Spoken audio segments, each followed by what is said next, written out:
Mark Costello, a Republican, holds a historic... Louder than that. Oh, okay. Louder? Okay. Holds a historic distinction of defeating an incumbent Democrat with over 64% of the popular vote. Costello is a businessman with 32 years' experience in meeting the bottom line. Costello has taken a sabbatical from his businesses in order to fulfill his role as a public servant. He founded AMCAT, a telephone software company, in 1991, employing over 100 employees and generating hundreds of millions of dollars of payroll until sold in 2007. In 1998, Costello founded USA Digital Communications Incorporated, a telecommunications company that is a licensed common carrier in over 40 states. Costello is an active labor commissioner who deploys existing resources to better aid Oklahoma job producers. He supports legislative efforts to reduce government bureaucracy, cut taxes, and works hard to promote private sector job creation. In that vein, Costello holds that it is necessary to adopt an administrative system of workers' compensation in order to reduce the burden on existing businesses and justly compensate injured workers. Costello is a fourth-generation Oklahoman born in Bartlesville. He graduated from College High in Bartlesville and, following his older siblings, entered the University of Kansas, from which he graduated in 1980. To put himself through college, Mark worked summers in and around the North Sea oil fields. Mark married Kathy Zerke, is that right? In 1982, and together they are raising their 5 children in Edmond, Oklahoma. Costello holds a lifetime membership in the NRA. Would you all please welcome our speaker, Mark Costello.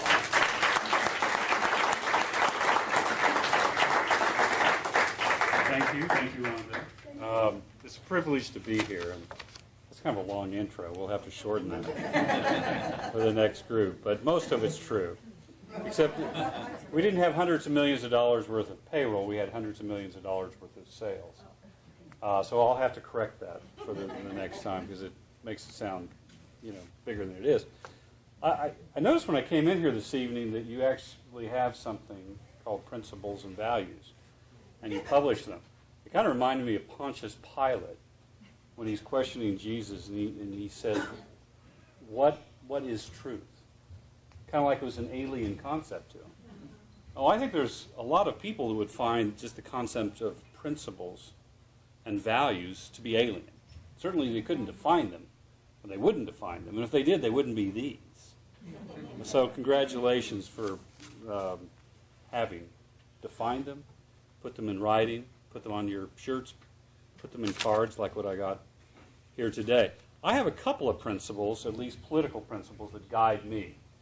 And one of them is pretty simple, pretty commonsensical, and that is the larger government becomes, the smaller our freedoms, the more our freedoms shrink. Now, the other one, I was speaking to a group the other week, and I forgot the second one. I said I have 2, and I never did mention the second one. I was almost as bad as Governor Perry. I have 3 things I'm going to learn. But the second one I picked up from Thomas Sowell a number of years ago, the African-American pundit. And he explained something to me that was very uncompromising but very true. And that is, if you take money from one person involuntarily to give to another person for their personal, private benefit, there's a word for it. Theft. You all know that. I knew your group to know that. And I believe that. I believe it's intrinsically immoral. And yet we do it all the time within the Republican Party. In fact, what you may not know is that Oklahoma strives to be number 1 in a lot of things, but we're not. For instance, we're number 4 in obesity, which means there's 3 states that are fatter than Oklahoma. We're number 3 in diabetes. which means there's 2 states that enjoy sugar more than we do. But there is one thing that Oklahoma is number 1 in. Oklahoma is number 1 in the following category, and that is between the year 2000 and 2010. No state in the United States increased its spending per capita at 74% in that one decade more than Oklahoma, the reddest of the red states. So, getting back to principle number 1, the larger government becomes. Now, a lot of that is understandable because the private sector in Oklahoma has done well. We are the home of innovators and risk takers, people who have pioneered horizontal drilling and fracking, wildcatters, people that have that entrepreneurial spirit, and they went out and risked their fortunes and spent their lives to pursue their dreams, and that resulted in, guess what? They paid taxes, and that allowed the government to get bigger. So, yes, Oklahoma, economically speaking, is the best house in a bad neighborhood. But that is mostly due to the abundance and the prosperity of the private sector. That doesn't mean that the public sector should move in and grab it, because it doesn't belong to them, does it? So, as Labor Commissioner, as was explained in my bio, I have spent almost all of my adult life until the last 3 years working in the private sector, trying to feed our family, and with 5 kids, that takes a little bit of doing, but I've been trying to feed the family. But in entering into the public sector, it was almost like falling through the looking glass. A lot of disparity or differences between the private and the public sector. And we entered at a time of the so-called Great Recession. And when we entered, we found that things were abysmal economically. So we did a few things that we thought were in order. First of all, I turned back my state-issued car to the state of Oklahoma. They actually give you a car. Had some keys waiting for me. I said, you know what, I'll drive my own car at my own expense, which I have done for the last almost 3 years now. In fact, it's sitting down in the parking lot. It just turned 100,000 miles not too long ago, and you haven't had to pay a penny of that. And, you know, it may be a small thing, but I think it's more than just symbolic. It's real money.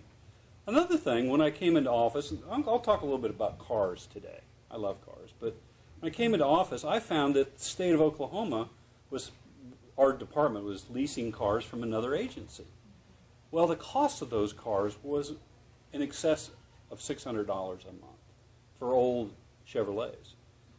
And I said, well, this is kind of silly. You could actually lease a BMW from Jackie Cooper for less money than what we were leasing cars from another state agency. But the last I checked, when was it the government's job to be in the business of changing oil or tires or providing cars? It's not, really. So I went out and found some surplus money later that year, and we started buying our own cars. We ended up we started with 35 cars, now we're down to about 27 cars. However, the difference is that we own those cars. We're no longer paying another state agency, $600 times 35, about $20,000 plus a month. That's helping us save the resources.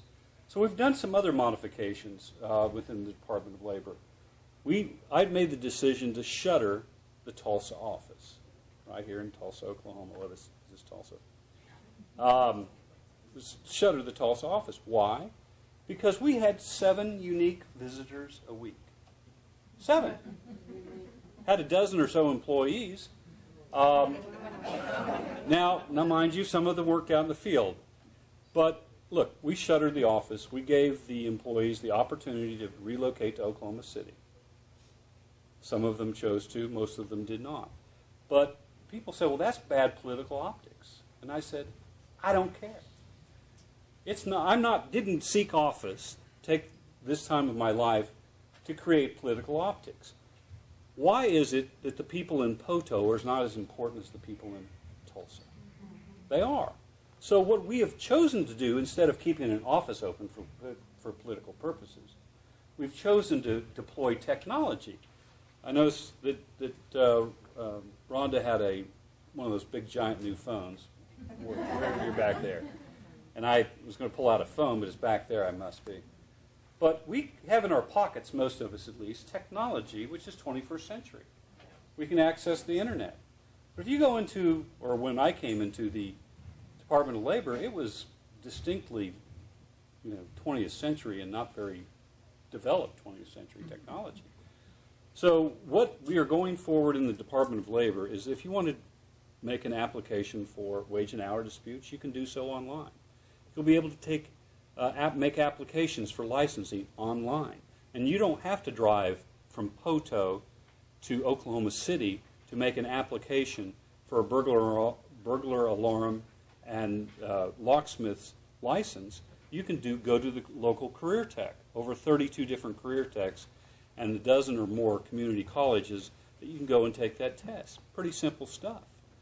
Used to be a Department of Labor employee would show up and from Norman, drive to Oklahoma City, and then be assigned to go down to Ada. Now think about that. That's almost an hour and a half of wasted time on their part, not to mention gasoline and wear and tear. Now we are entrusting our employees to go from their home with their state-issued card that's tracked by a GPS to make sure that they're honestly providing their services, straight to Ada. The net of net is that we started out with about 85 employees. We now have less than 65 employees, and we're doing more work, getting the job done for less money for the people of Oklahoma. That's what you sent me to do. And I think that's what is expected. It can happen. It doesn't have to, government doesn't have to grow. It does take political will to do it. And let me tell you what, the people in this room provide a lot of political will. They really do. They don't necessarily, politicians don't show up with a backbone, but you can sure supply them with one. I want to mention another car story. Back, and this will relate to, I've mentioned two so far. This is the last one. We used to have an office in Manchester, England. The person that headed that office I hired when he was 17 for minimum wage out of pity. I thought he was I thought I was doing him a charitable deed by giving him a job at minimum wage. He turned out to be a remarkable young man. He was the oldest of 13, homeschooled, was used to working his backside off on a day in and day out basis. I sent him over to England when he was 21, and by the time he was 25, he was a millionaire. By the time he was 25, he was running an office with over 50 people and a $10 million a year payroll. During this course of time, we bought a building. We owned it, and it was all glass, and it was in an office park. But when I would show up to the airport in Manchester, which I did about once a month, I would always rent the cheapest car I could find, which oftentimes ended up being a 3-cylinder Peugeot diesel. So I would, it was small even by English standards, and I would pull up to this parking lot of this glass building, and well, I need to give you a little preface on this. In England, everything's about the car. It's got to be the latest model, the most expensive car, and that's how you define yourself. I don't know why, but if you don't have a great, splendid car, you're really not a player. And I would show up in this little itty-bitty car, and the employees would crowd around the glass and look out and say, "Is the company in trouble?" The big shot just showed up from the United States, and he's driving this little bitty car. And the young man I had hired years beforehand took him aside and said, "He's a little eccentric. Don't mind him. He just does weird things." Well, yes, I'm eccentric because it was my money. And when it's your money, people behave differently. That's kind of natural law, isn't it? And it did not add any value whatsoever to our product that I would show up in a flashy car or drive one. But it did add cash flow to our business. And I kind of look at state government the same way. If we can do the job with 62 or 3 people that previously 85 had done, and little over 10 years ago, over 100 people had done. That's the direction we need to take state government. And let me tell you a little story about one of my favorite, probably my favorite liberal, George McGovern. George McGovern was a real liberal's liberal. And was elected to the Senate around 62, ran for president of the United States against Richard Nixon, lost big in 1972. And Ronald Reagan ushered him out of the Senate in the Reagan Revolution of 1980. After he left the U.S. Senate, he went off and formed a partnership with another man, and they opened a boutique hotel in Connecticut. Now, George had never been in business before, but for the first time in his life, he encountered nanny state regulators from the county, the city, the state, federal OSHA, frivolous lawsuits, cranky employees, competition bankers, and he went broke. But he was honest enough to write about that experience of his life. And in an op-ed piece in the Wall Street Journal in the early 90s, where he said, you know, if I had had that life experience before I became a United States Senator, I would have understood the impact of the laws, the thousands of regulations that we put upon businesses day in and day out by bureaucracy. I would have understood it much better and made a finer United States Senator. If I had been elected President of the United States with that life experience under my belt, I would have made a finer president. Well, cheers to the late George McGovern for being honest about it, because it's true. Less than 8% of the people who work for the Obama administration have ever had a significant job in the private sector. 8%. The previous low water mark for private sector administrative experience was under Jimmy Carter at 30%.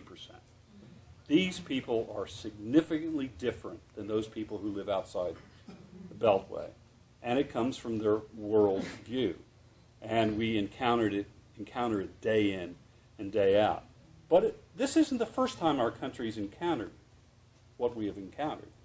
I read a book called The Forgotten Man about a revisionist history of the FDR era. And it was spookily similar to what's going on here, about how FDR would attack business interests, evil capitalists, corporatists. It's one of the reasons why our economy stalled during the Great Depression significantly differently than Europe. They pulled out of it quicker. But one of the reasons why was the ideology of the people who worked for FDR. One of them was a guy named Tugwell. Tugwell was a young zealot, ideological zealot, who in 1927, along with labor leaders and others, went over to the Soviet Union. And they literally sat for 6 hours at the foot of Stalin and kind of soaked in all this great collectivist ideas. And when they sat there, one of the ideas that really intrigued Tugwell was collectivist farms, the government running farms. And so when he went back to work for the governor of New York, FDR, and when he became president, he said, have at it. And he put Tugwell in charge of America's collectivist-run farms. One of them was called Casa Grande outside of Phoenix, Arizona.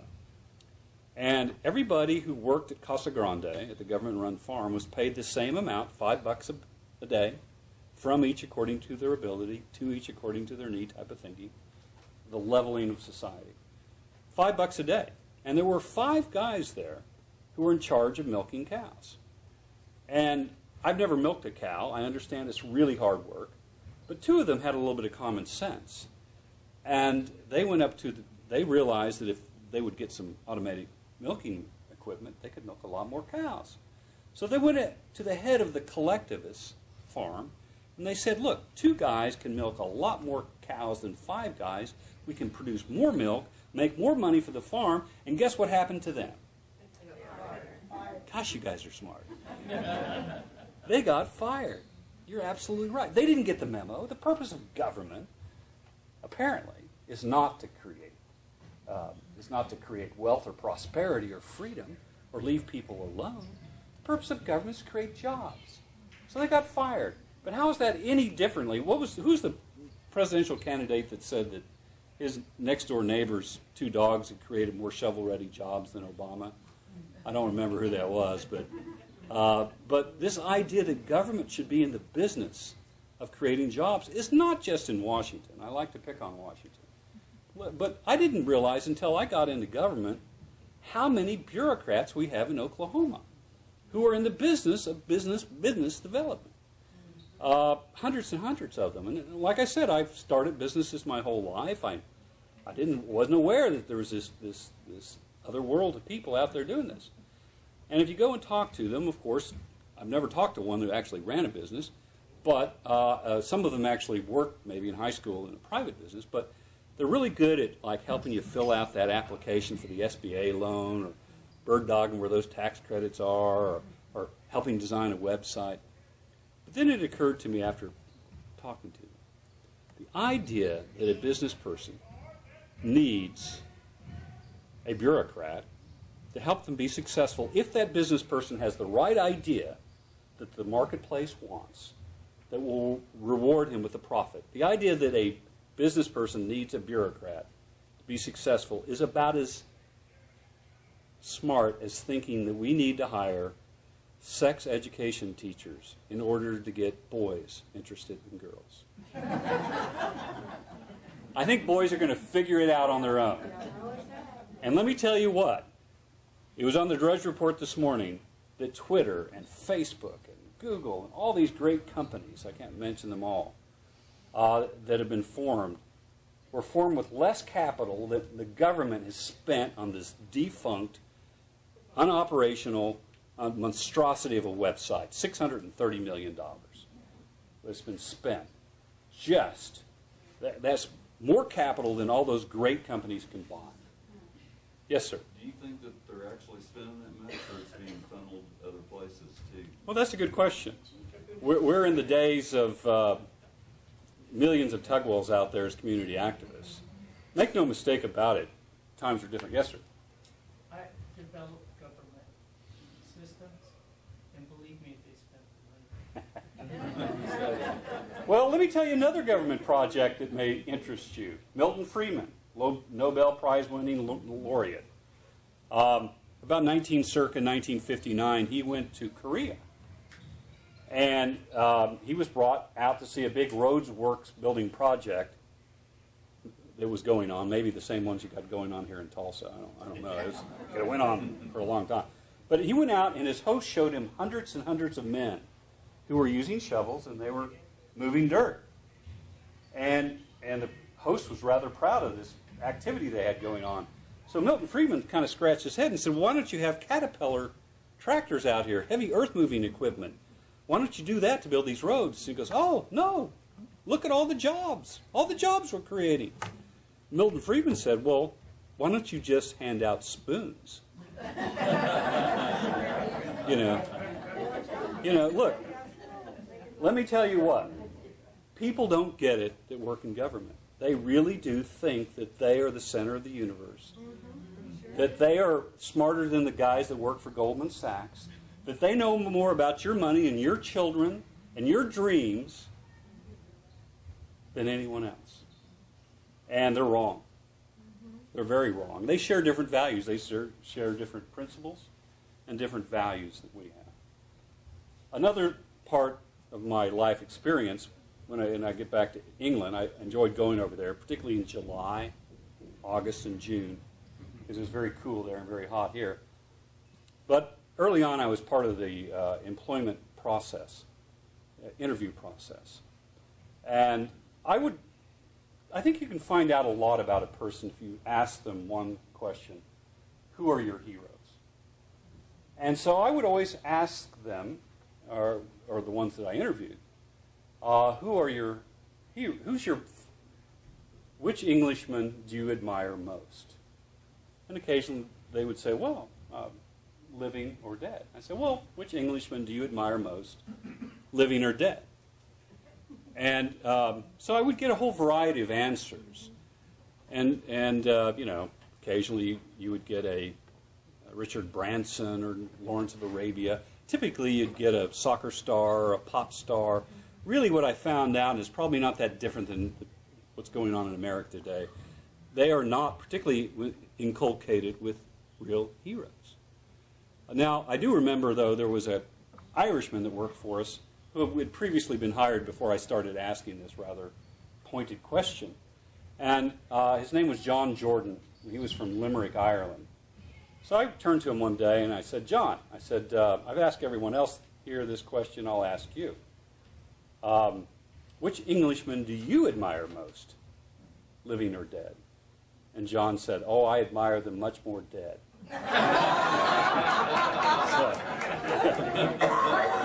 He was pretty witty. Now, I don't know who your heroes are. Can you name some? Yeah, well, James Clark Ross.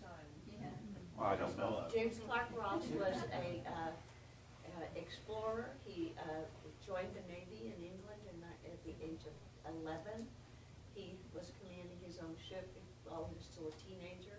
He discovered the North Pole. He located the location of the the magnetic South Pole. He identified the Ross Ice Shelf, the Ross Island, and the Ross Sea. His name is carried by the Ross Gull, the Ross Seal, and a crater on the moon. Wow. That's a whole lot of Rosses. He was knighted in 1843. He was knighted when he What's his first name? James Clark Ross. I'll Google him on the way home. Well, now, and one of my heroes, by the way, perhaps the American I admire more than any other is Jimi Hendrix.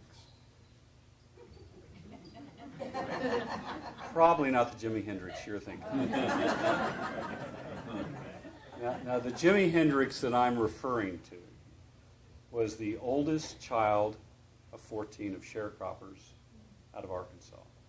He was a 19-year-old, red-haired, freckle-faced kid who found himself the day after Christmas in 1944 in the height of the fighting of the Battle of the Bulge. My Jimi Hendrix, the one that is my hero, was on a half-track, and he saw two 18-millimeter cannon installations were pummeling the heck out of his troops. Now, my Jimi Hendrix had learned to feed his family, his younger siblings, and his mother and his father by being a sure shot of rabbits and turkeys and squirrels and anything that, and those bullets cost money. And those kids were hungry at home. So he was an extraordinary shot. So he started single-handedly. He figured he was going to die that day. He started single-handedly approaching these two 88-millimeter installations. And one by one, he was wiping out the troops. Finally, they figured a whole battalion was upon them. And 16 Germans surrendered when they realized it was just one American teenage GI with freckles. One of them pulled out a gun. He also died, perished. If that wasn't enough, later that same day, two other GIs were pinned down and severe machine gun injured in the battlefield, and he went out and one by one brought them to safety and out of harm's way, saving their lives, for sure. And still that same day, another half track was on fire and a man was burning to death. He rescued him and saved him. My Jimi Hendrix did not do what he did for a medal, because he had never heard of the Congressional Medal of Honor, for which he was awarded by President Truman. Jimi Hendrix did what he did because he loved his brothers of the field. And it reminds me of the words of Shakespeare, who said, we happy few, we band of brothers. He that would shed his blood with me this day, he is my brother. So Jimi Hendrix did what he did for his brothers in the field of battle, his brothers back in Arkansas, his sister, his mother, his father, and the country that he loved. Now that's what I call a value and a principle that I can relate to. Now the other Jimi Hendrix I think we know more about than we care to. A hedonist, a sexual pervert, perhaps a talented musician for sure, but he's almost idolized in a way that's unholy. And so I will just close on the words of C.S. Lewis, who said that friendship implies a common vision of things. It's my pleasure to be here amongst friends this evening who see that our liberty is in peril, that freedom is worth fighting for, worth dying for, and that we must do our part. So it's my pleasure to serve as your labor commissioner in the capacity that I have.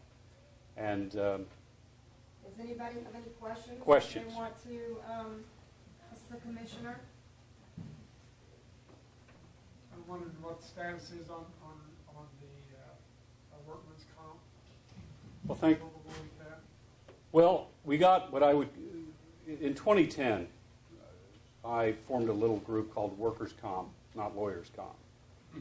As I may have mentioned, I'm kind of a simple guy. I advocated and spoke to almost 400 groups around the state advocating for a change to administrative system because of the leadership of President Pro Tem Brian Dingman. That became law this year. But it took a big coalition, and the rates that they're expected to decline this next year are about 15%. Here's the reality. These are the numbers. Arkansas pays $2.58 for what Oklahoma's been paying $1. That is principally due to the principal author of almost all legislation in Oklahoma for half a century, and that's the late Gene Stipe, now of blessed memory. Now, I did not go to his funeral, but I did send a note saying that I approved of it. So that was, I think Mark Twain said that. Sorry.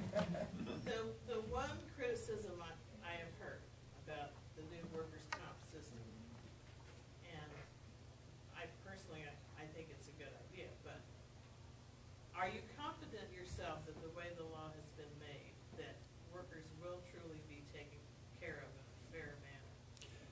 They will be taken care of in a competitive manner. Over half of the $900 million we've been spending has not been going to care for workers or their rehabilitation or their injuries or even their compensation. So there's over $500 million of abuse, primarily from how can I say it delicately, the greed of attorneys and the era of Gene Stipe. Look, Oklahoma businesses need, the very least the government can do is provide a level playing field. Well, it's a huge disparity for businesses here in Tulsa to compete against businesses in Oklahoma at $2.58. So part of that, yes, means that the compensation package may not be as generous as they've been in the past.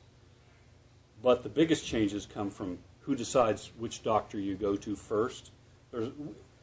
Jim Marshall, as chief of staff, and I went over to Arkansas. We sat down with the commissioners in Arkansas, and what I found out is that over 20 years ago, the Democrats, led by Governor Jim Guy Tucker, fixed the worst system in the country. Today it's the best. So let me repeat that. The Democrats and Governor Jim Guy Tucker, before he went to jail for corruption, fixed their system. What's been wrong with Republicans that we took us until this year to fix the system we have? It is an issue of political will. It's an issue of, do we really listen to you, the people, or do we listen to the people from whom our contributions come? And I'm afraid to say that there are more people that somehow manage to contort their conscience based upon their contribution than I would care to relay. It's a real problem. That's why I guess they call it special interest, but that's been the biggest problem thus far, but the lawyers are now defamed. Yes, ma'am. Okay, I have one more question, and I'll shut up. Does the new system have a mechanism for rooting out the fraudulent claims? Well, yes, better than before. The first way that it roots it out is that before, if an injured worker was almost incentivized not to get back on the job, he would call a lawyer he saw on the back of a Yellow Pages or on a billboard, and then he would send him to his doctor, and pretty soon you had this collusion well, that's a strong word, but you'd have this relationship going on. And names the doctors. Yeah. Now what happens is if you're injured, there is a time frame that you strictly have to report the injury. It can't be a pre-existing injury that you just, decided you needed to be paid for today. And then you must go to their doctor. Now you can petition the administrative system to get a different doctor if you're not happy. But the first step is that the control is more, and here's who that rewards. Look, honestly injured workers are going to be taken care of. The dishonest ones are not going to be rewarded like they have in the past. So, any other questions? Yes, sir. To assist some of us who don't have the data processing computer perspective that the younger generation has, two things. Does your online access for the Labor Department here work better than signing up for Obama? and along with that, can you give us some idea of what your cost was to implement that? Well, we take care of about 11 different disciplines, everything from wage and hour to child labor to asbestos inspection, boiler inspection, carnival ride inspection, etc. A lot of different disciplines. All of those we've had to bring over at a cost of about $1 million. But that's the cost, is about $1 million.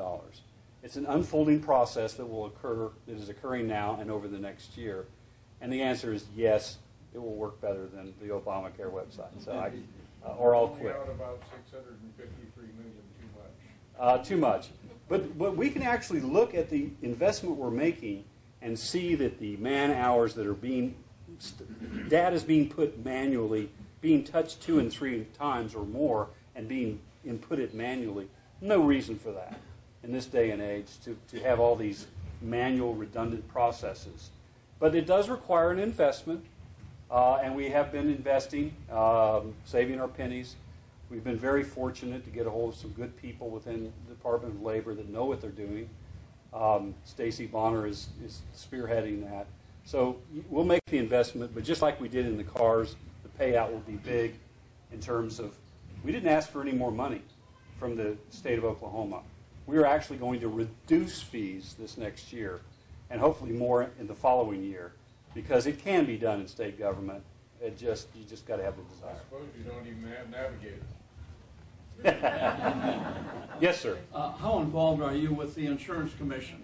Several months ago, there was quite an article about John Doe militia and so forth. I like John, by the way. But are you involved with the Insurance Commission? Not really, and we don't have anyone in uniform or carrying a gun. I see. So, Okay.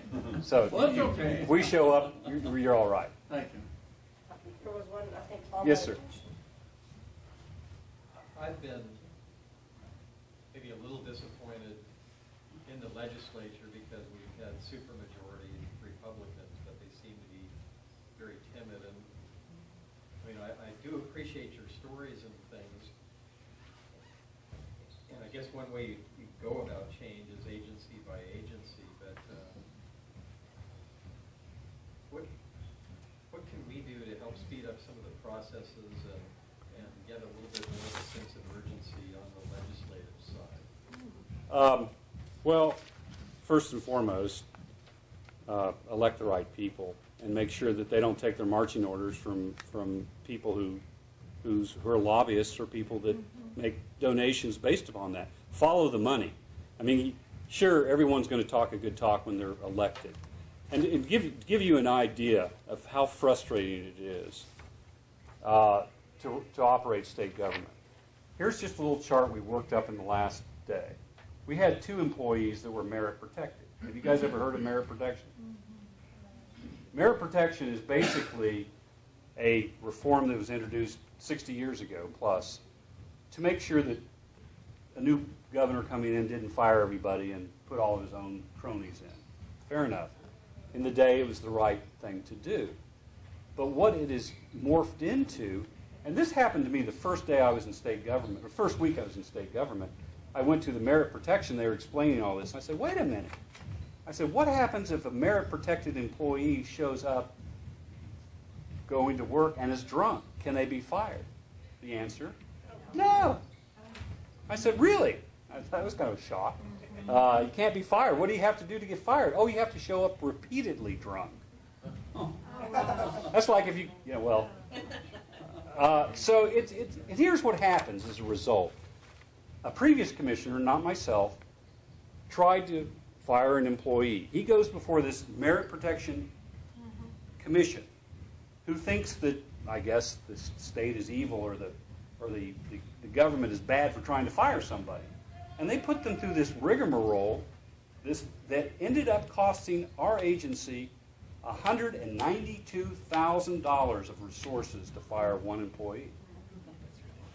And this gets back to your question in just a minute, or an answer that I hope that will provide you a little more hope. So you're right, it's agency by agency, but when you have something which is basically jobs for life, here's what happens in the real world. You have employees that don't show up ready for work or to perform as expected in the private sector. Why? Because they can't get fired. Really, they could, but it's very, very difficult, very costly in the culture.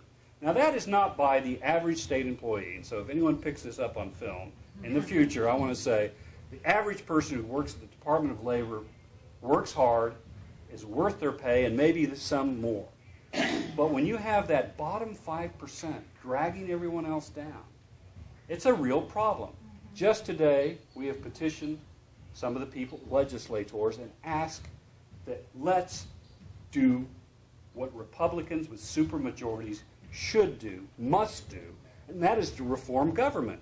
If we will reform merit protection and make it simple, very simple, eliminate the Merit Protection Board, great things will happen.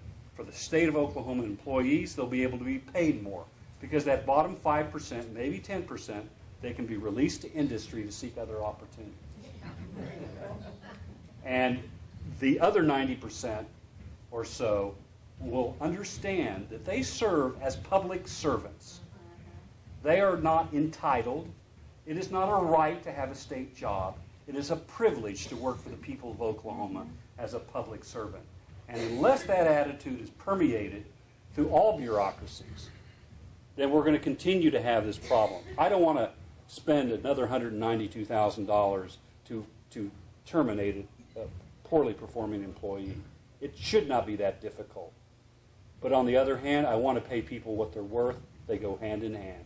It will work for all if we can get true merit protection through the legislature. But it's hard. It's hard.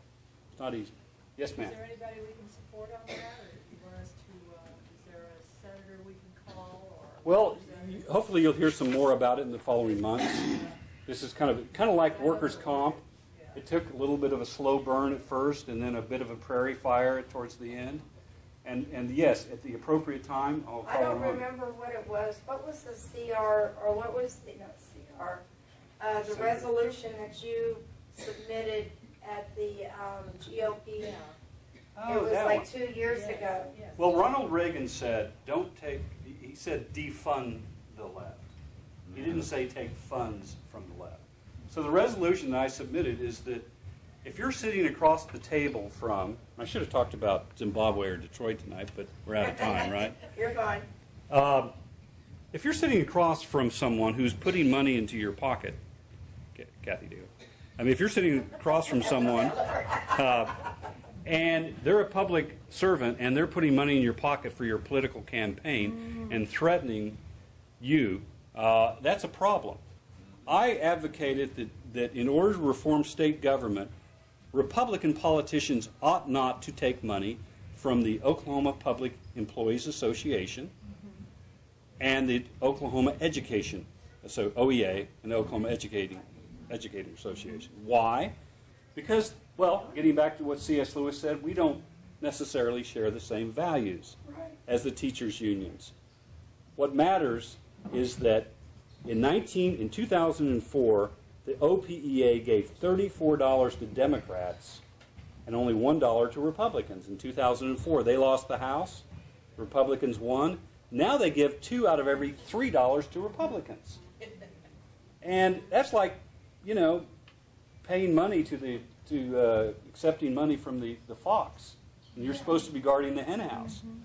Let's face it, the left has never been our friends. They're not our friends today, and they will never be our friends. Not based on C.S. Lewis's definition of friendship. Well, if you're taking money from the left, then it is contrary to the platform of the Republican Party of Oklahoma. But many people do. How do you feel about public employees that have fundraisers hosted by Democrats or liberals or I mean, because I can think of a couple of Republicans, such as our treasurer, Well, that had a fundraiser at Kathy Taylor's did. house. He did, and that's probably not the smartest political move I've ever seen by someone do that. Because let's face it, the symbol of the Republican Party is an elephant. It has a pretty good memory. Elephants do. And you can't have it both ways. You cannot take money from people who are intrinsically geared towards greater, bigger government, Right. and then think that it's not going to compromise your conscience or your principles. It will. So I can't speak for anyone else, but I'll say that I've never taken any political... I made 3 promises to the voters of Oklahoma. I'd never take any political action committee money running for labor commissioner. I never will have taken any lobbyist money, and I also promised that I would take no guitars. Now, that's because the previous labor commissioner took a guitar and, all that. That was a lot of fun to say that in his presence. But it's been fun to be labor commissioner. I bet. I will give the credit to the voters of Oklahoma. The 3 previous labor commissioners were sent packing on election day by the voters. Brenda Renault, Lloyd Fields, and Renfro, the 3 previous commissioners. Next year, I'm going to give you all a chance to make it 4 in a row. Or maybe you'll think better of it, okay? Thank you all very much. My pleasure.